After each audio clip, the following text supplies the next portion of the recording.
चलिए आज का वीडियो में देखते हैं सोशल साइंस का एमसीक्यू, ठीक है, जो कि सेट पेपर 1 का है, जो कि वेरी वेरी इंपॉर्टेंट क्वेश्चन है। ठीक है, तो इसमें हम लोग 30 एमसीक्यू क्वेश्चन देखते हैं, ठीक है, सेट पेपर 1 में। तो चलिए चालू करते हैं।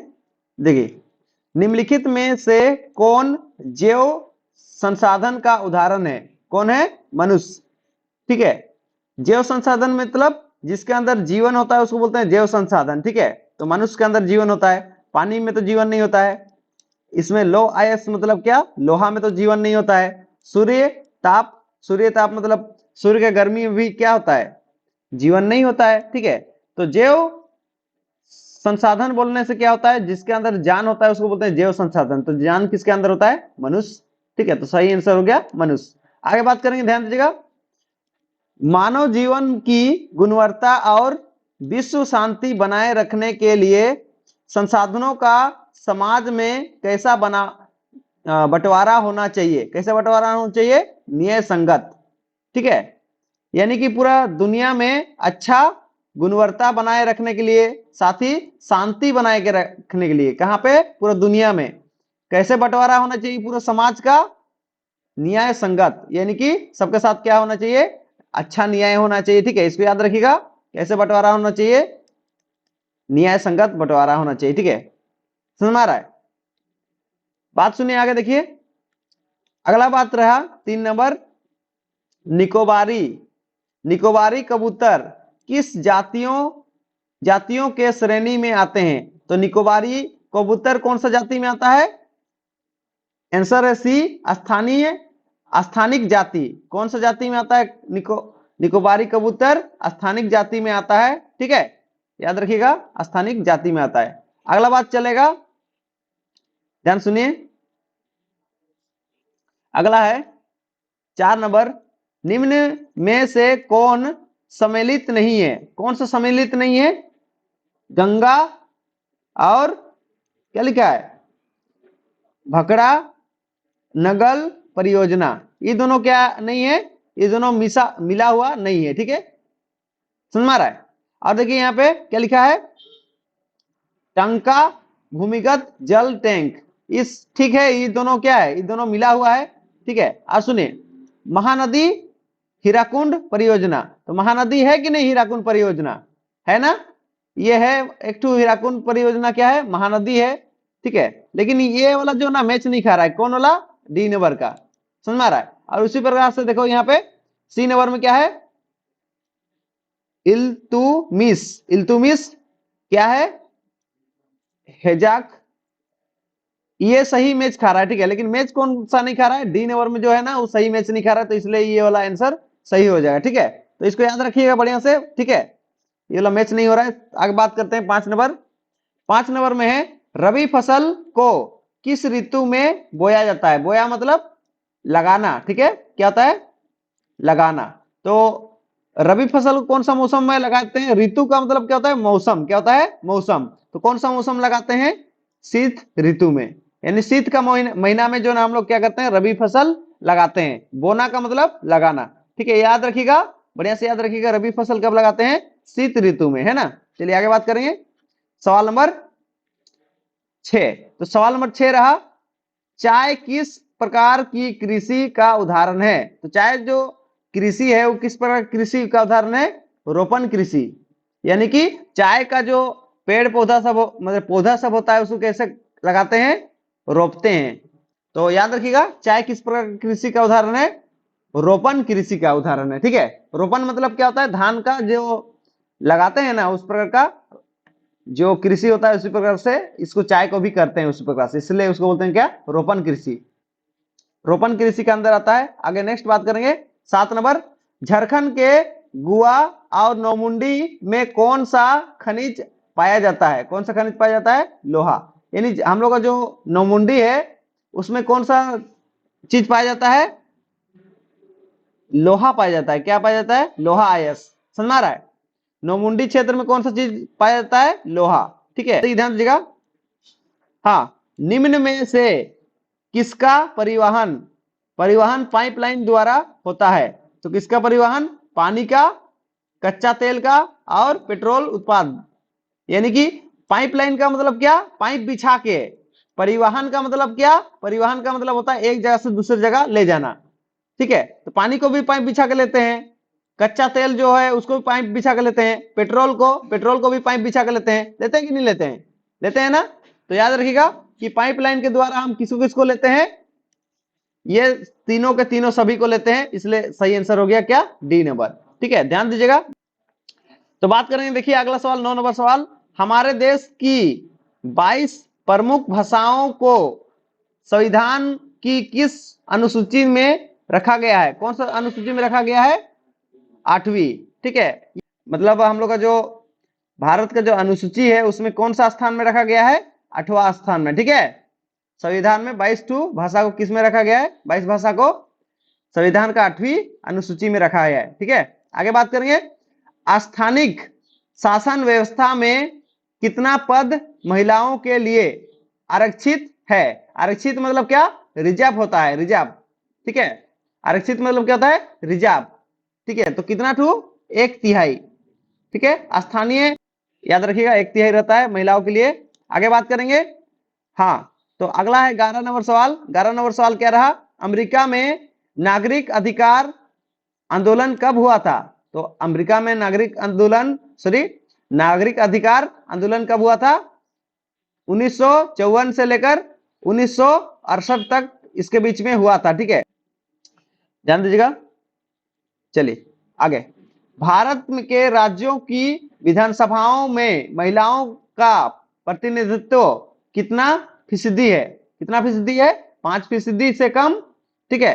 प्रतिनिधित्व मतलब क्या, वहां पे कितना महिला सब भाग लेता है, किसमें, राज्यसभा में कितना है, 5% से कम महिला का भागीदारी रहता है, ठीक है। आगे बात कर रहे हैं, इनमें से कौन से देश में द्विदलीय सरकार किसमें होता है, अमेरिका में होता है, ठीक है। आप बात करेंगे आगे, ध्यान सुनना, नेपाल में राजतंत्र को किस वर्ष समाप्त किया गया। राजतंत्र मतलब क्या, जैसे कि राजा महाराजा लोग जो राज करता था उसको बोलते हैं राजतंत्र, क्या बोलते थे, राजतंत्र, समझ में आ रहा है। राजा महाराजा लोग जैसे राज करता था उसको बोलते हैं राजतंत्र। तो उसी प्रकार से नेपाल में कब राजतंत्र खत्म हुआ, 2008 में, कब में, समझ में आ रहा है, 2008 में राजतंत्र खत्म हुआ, यानी राजा राजा साहब का राजपाट क्या हो गया, 2008 में खत्म हो गया, याद रखिएगा। राजपाट कब खत्म हुआ नेपाल में, 2008 में। सुनिए, बोलीविया, ठीक है, बोलीविया बोलीविया में बोलीविया में पानी के निजीकरण के खिलाफ आंदोलन की अगुवाई किस संगठन ने किया था। तो बात सुनिए, ध्यान दीजिएगा, ध्यान दीजिएगा, पानी का अगुवाई, ठीक है, यानी पानी का उसमें देखिए, ध्यान दीजिएगा, जो बोलविया जो देश है, देखिए ध्यान दीजिएगा, यहाँ पे क्या किया गया था, पानी के लिए क्या किया गया था, आंदोलन किया गया था। तो कौन सा संगठन के द्वारा किया गया था, संगठन मतलब होता है समूह, ठीक है। तो कौन सा समूह के द्वारा किया गया था, FEDECOR, ये जो समूह है, ये समूह के द्वारा क्या किया गया था, पानी के लिए आंदोलन किया गया था, कहां पे, बोलिविया में, ठीक है। हाँ, बात सुनो, ध्यान दो, 16 नंबर है, केरल में शिशु मृत्यु दर कम होने का एक कारण निम्नलिखित में से कौन सा है। तो देखिए ध्यान दीजिएगा, इसका सही आंसर क्या हो जाएगा, शिक्षा एवं स्वास्थ्य जैसी मौलिक सुविधाओं की पर्याप्त उपलब्धता, यानी कि ध्यान दीजिएगा, वहां पे जो केरल जैसे जगह में जो जन्म लेता है वैसे शिशु का मृत्यु क्या होता है, बहुत ही कम होता है, क्यों, क्योंकि वहां पे आदमी लोग क्या है, शिक्षित है, इस कारण से क्या करता है, डॉक्टर घर जाता है, हाँ कि नहीं। और वहां पे स्वास्थ्य व्यवस्था भी बढ़िया है, यानी कि अस्पताल सब भी क्या है, बढ़िया है, इस कारण से वहां पे शिशु का जो मृत्यु होता है, जो नया जन्म लेने वाला जो शिशु है उसका मृत्यु दर क्या है, बहुत ही कम है, बहुत ही कम वहां पे क्या होता है, मृत्यु होता है, समझ में आ रहा है, ठीक है ना। चलिए आगे बात करते हैं, ध्यान दीजिएगा। चलिए अगला 17 नंबर है, याद रखते जाइएगा बढ़िया से, निम्नलिखित में से किसे संगठित क्षेत्र में नियोजित कहा जा सकता है, किसे कहा जा सकता है, बहुराष्ट्रीय कंपनी का अस्थायी कर्मचारी को, ठीक है। बात सुनिए, ध्यान दीजिएगा, निम्नलिखित में से किसे ध्यान देना, निम्नलिखित में से किसे संगठित क्षेत्र में नियोजित कहा जा सकता है? किसे कहा जा सकता है? बहुराष्ट्रीय कंपनी का अस्थायी कर्मचारी को। देखिए ध्यान दीजिएगा, तो बहुराष्ट्रीय कंपनी का मतलब क्या होता है? वैसा कंपनी जो अलग अलग देश में चलता है उसको क्या बोलते हैं? बहुराष्ट्रीय कंपनी। ठीक है, एक से अधिक देश में जो कंपनी चलता है, एक से अधिक देश में जो कंपनी चलता है उसको क्या बोलते हैं? बहुराष्ट्रीय कंपनी। और उसके अंदर में जो कर्मचारी सब काम करता है उसको हम लोग क्या बोल सकते हैं? नियोजित। नियोजित, देखिए ध्यान दीजिएगा, संगठित क्षेत्र में नियोजित बोल सकते हैं। ठीक है, समझ में आ रहा है? बहुराष्ट्रीय कंपनी मतलब समझ में आ गया, जो एक से अधिक देश में चलता है उसको बोलते हैं बहुराष्ट्रीय कंपनी। और उसमें जो काम करने वाला जो आदमी सब रहता है, कर्मचारी सब रहता है, उसको क्या बोल सकते हैं? संगठित क्षेत्र में नियोजित है बोल के बोल सकते हैं। ठीक है, काम कर रहा है, संगठित क्षेत्र में काम कर रहा है बोल के बोल सकते हैं उन लोग को। ठीक है, आगे बात करेंगे। 18 नंबर, रोजगार के अधिक अवसर उत्पन्न करने के लिए निम्न में से कौन से उपाय किए जाते हैं? तो कौन सा उपाय किया जाता है रोजगार अधिक पैदा करने के लिए? तो सही आंसर कौन सा है? यहां देखिए सही आंसर है डी नंबर, 1 नंबर, 2 नंबर और 3 नंबर। यानी कि पहला तो सिंचाई की सुविधा क्या करना चाहिए? वृद्धि करना चाहिए। वृद्धि मतलब बढ़ाना चाहिए। सिंचाई का मतलब क्या होता है? सिंचाई का मतलब होता है पानी डालने का सुविधा करना चाहिए। सिंचाई मतलब क्या होता है? कोई भी खेती में पानी डालते हैं उसको क्या बोलते हैं? सिंचाई। क्या बोलते हैं उसको? सिंचाई। तो सिंचाई का अगर सुविधा करेंगे, अधिक करेंगे सुविधा, वृद्धि मतलब क्या? बढ़ाएंगे। अगर पानी डालने का सुविधा अगर बढ़ाएंगे तो क्या होगा? उससे हम लोग का रोजगार भी क्या होगा? बढ़ेगा। हाँ कि नहीं? चलिए आगे बात कर रहे हैं, विद्यालय एवं अस्पताल की स्थापना। अगर विद्यालय और स्थान, ध्यान दीजिए, विद्यालय और अस्पताल का स्थापना अगर करेंगे तो उससे भी क्या होगा? उससे भी रोजगार क्या होगा? बढ़ेगा। जैसे कि एम्बुलेंस चलाने वाला सब आएगा, ठीक है, वहां पे काम साफ सफाई करने वाला सब आएगा, तो उससे रोजगार मिलेगा कि नहीं मिलेगा? मिलेगा। चलिए आगे बात कर रहे हैं।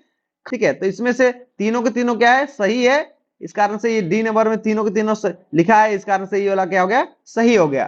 समझ में आ रहा है? तीनों ही चाहिए क्या करने के लिए?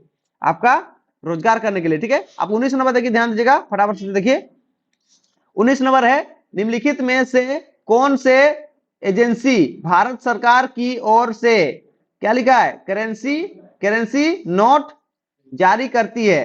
तो बताओ, ध्यान दीजिएगा, ध्यान सुनिए, भारत देश में कौन सा एजेंसी, एजेंसी यानी कि कौन सा आपका डिपार्टमेंट, एजेंसी का मतलब क्या होता है? डिपार्टमेंट, भारत में क्या करता है? करेंसी यानी कि पैसा को छापता है। कौन सा जारी, कौन सा एजेंसी जारी करता है? भारतीय रिजर्व बैंक द्वारा। ठीक है, जितना भी पैसा जो बनता है वो किसके द्वारा बनाया जाता है भारत में? भारतीय रिजर्व बैंक के द्वारा, याद रखना। ठीक है, भारतीय रिजर्व बैंक के द्वारा जितना भी पैसा छपा जाता है वो सब उसी के द्वारा किया जाता है। आगे बात करेंगे, अगला सवाल सुनिए। राम और श्याम दो छोटे किसान हैं जिन्हें अलग अलग स्रोतों से, स्रोत मतलब, स्रोत का मतलब होता है जगह, ठीक है, स्रोतों से 20,000 कर्ज लिया है। तो राम और श्याम दोनों अलग अलग जगह से क्या हुआ है? 20,000 कर्ज लिया। राम भी 20,000 कर्ज लिया और श्याम भी 20,000 कर्ज लिया है। राम ने 1.5% ब्याज प्रति माह की दर से व्यापारी से कर्ज लिया। किससे लिया है कर्ज? व्यापारी से कर्ज लिया है। ठीक है, जबकि श्याम ने यह कर्ज बैंक से प्रतिवर्ष 8% ब्याज पर लिया है। उपरोक्त आधार पर निम्नलिखित में से कौन सा कथन सत्य है? देखिए ध्यान दीजिएगा, नीचे में पूछा है, बात सुनिए। राम किससे लिया है? राम लिया है किससे? व्यापारी से उधार लिया है। किससे लिया है? व्यापारी से। और श्याम किससे लिया है? बैंक से। ध्यान दीजिएगा, ये जो है ना प्रति महीना कितना दे रहा है बताइए? इंटरेस्ट 1.5, और ये 1 साल में दे रहा है कितना? 8%। तो किसका कम हुआ? श्याम का। समझ रहा है? तो श्याम कम क्या, श्याम जो है ना कम दे रहा है क्या चीज? उसका जो ब्याज मतलब इंटरेस्ट वाला, जो अधिक जो पैसा देना पड़ता है ना, ब्याज वाला ब्याज कम देना पड़ रहा है किसको? श्याम को। तो कौन सा कथन सत्य है? देखो सुनो, पहला तो सी नंबर को ही देख लेते हैं। राम की हालात ज्यादा खराब है, क्योंकि वो ज्यादा ब्याज दे रहा है। ठीक है, सही बात है ना, राम ज्यादा ब्याज दे रहा है, हर महीना कितना दे रहा है, 1.5%। और इस कारण से उसका हालत क्या होगा, खराब रहेगा। तो ये सही बात है, तो सही आंसर देख लेते हैं, काम खत्म। अगला बात करेंगे सवाल नंबर 21। सवाल नंबर 21 देखिएगा, भारत सरकार ने सूचना का अधिकार मतलब आरटीआई नामक कानून कब लागू किया था, अक्टूबर 2005 में लागू किया था। ठीक है, आगे 22 नंबर, सरकार, ध्यान दीजिएगा, 22 नंबर, सरकार द्वारा अवरोधों अथवा प्रतिबंधों को हटाने की प्रक्रिया क्या कहलाती है, क्या कहलाती है, उदारीकरण। ध्यान दीजिएगा, बात को सुनिए, ध्यान दीजिएगा। हाँ, 23 नंबर सवाल है, क्या लिखा है, अर्न्ट अर्न्ट रेनिन अर्न्ट रेनिन किस देश के दार्शनिक थे, किस देश के दार्शनिक थे, फ्रांस। दार्शनिक मतलब क्या, बात सुनिए, ध्यान दीजिएगा, जैसे कि गौतम बुद्धा सुने हैं कि नहीं सुने, हाँ, तो वो भी क्या है, एक दार्शनिक है। जैसे कि ध्यान सुनिए, तो दार्शनिक का मतलब क्या, वैसा आदमी जो क्या होता है, जो दूसरों को दिशा दिखाता है। ठीक है, तो ये रेनिन, ध्यान दीजिएगा, रेनिन कौन सा देश के थे, फ्रांस। कौन सा देश के थे, फ्रांस के थे, इसको याद रखिए। ठीक है, आगे बात करेंगे 24 नंबर, फ्रांसीसी क्रांति कब हुई थी, कब हुई थी, 1789 ईस्वी में फ्रांसीसी क्रांति हुआ था। ठीक है, यूसेपी मेस्तिनी, ठीक है, क्या लिखा है, यूसेपी मेस्तिनी। ये जो यूसेपी मेस्तिनी नाम का जो व्यक्ति थे, उसने क्या किया था, यंग इटली नाम का जो ग्रुप था उसको क्या किया था, बनाया था। ठीक है, बने से देखिएगा, ध्यान दीजिएगा। ठीक है, आगे बात करेंगे, अगला है 25 के बाद क्या, 26 नंबर, ध्यान सुनिए, देखिए, महात्मा गांधी दक्षिण अफ्रीका से भारत कब लौटे, कब लौटे थे, जनवरी जनवरी 1915 को लौटे थे। ठीक है, यानी जनवरी महीना में, और साल कौन सा था, 1915। ठीक है, बात सुनिए, ध्यान दीजिएगा, सुना रहा है, बात सुनो, पूना फैक्ट डॉक्टर भीम राव अंबेडकर एवं किसके माध्य हुआ था, किसके माध्य हुआ था, किसके किसके बीच में हुआ था, महात्मा गांधी के बीच में हुआ था, महात्मा गांधी और भीमराव अंबेडकर के बीच में हुआ था। ठीक है, तो याद रखिएगा, आगे बात कर रहे हैं, चलिए आगे सुनिए, ध्यान दीजिएगा, इसके द्वारा जेनी स्पिनिंग मशीन बनाया गया था। ठीक है, बात समझ में आया, चलिए ठीक है।